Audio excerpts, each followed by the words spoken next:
Donc, pour commencer, donc la structure de HTML, donc on va donc ouvrir la balise HTML. Donc, vous tapez HTML et après vous cliquez sur la proposition HTML. Après, on aura donc la structure de notre code HTML qu'on voit ici. Donc type. Donc là, je vais vous réexpliquer donc ces balaises. Donc pour commencer, donc comme vous voyez ici, donc on a la balise doctype HTML. Donc c'est une balise qui permet de définir que ce document est un document HTML. Donc cette balise, il nous permet de déclarer que il déclare au navigateur que ce document, c'est un document HTML.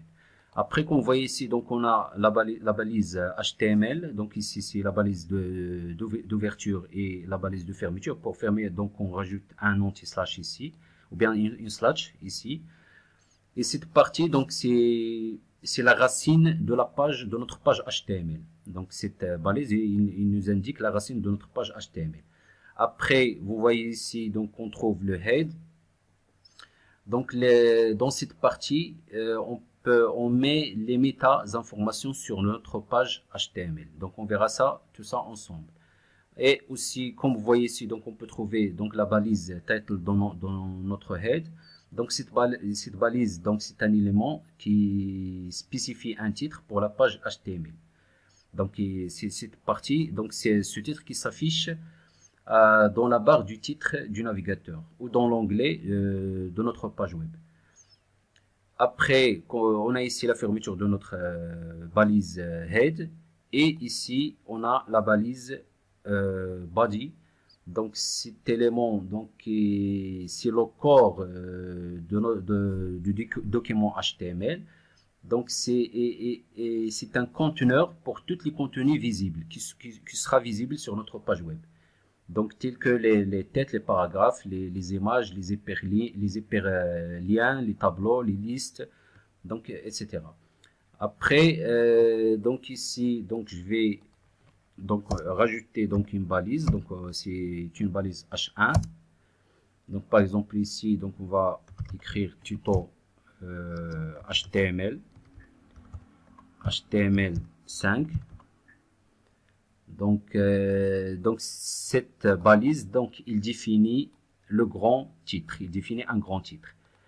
Après, si on met par exemple le P, donc P, il donne proposition. Donc ici, cet élément, il permet d'indiquer, il indique un paragraphe. Donc si on fait CTRL S, et on ouvre notre web server.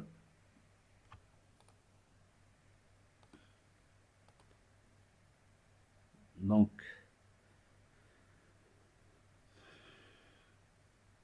localhost et je vais agrandir. Donc je vais dans mon ici tuto HTML. Donc ici j'ai mon dossier HTML. Donc les projets, vos projets, c'est les projets contenus dans mon dossier www dans WAMP server. Comme vous voyez ici, donc WAMP server www. Donc tous vos projets qui seront dans votre dossier www, donc ils seront affichés ici. Comme vous voyez ici, donc on va dans notre dossier tuto HTML et là on a notre index. C'est comme si on a écrit ici HTML index.html. Voilà, donc on a notre dans le corps tous les instructions qui sont notées dans notre corps, donc ils seront affichés par notre navigateur. Donc on voit ici, donc on a notre titre et notre paragraphe. Après, donc je vais vous parler un peu de qu'est-ce qu'un élément HTML.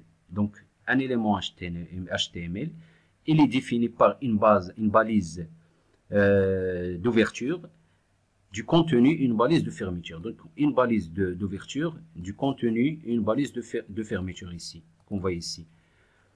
Donc là, comme je vous ai dit tout à l'heure, donc j'ai juste en train de réviser un peu donc ce qu'on a déjà vu dans les précédents chapitres.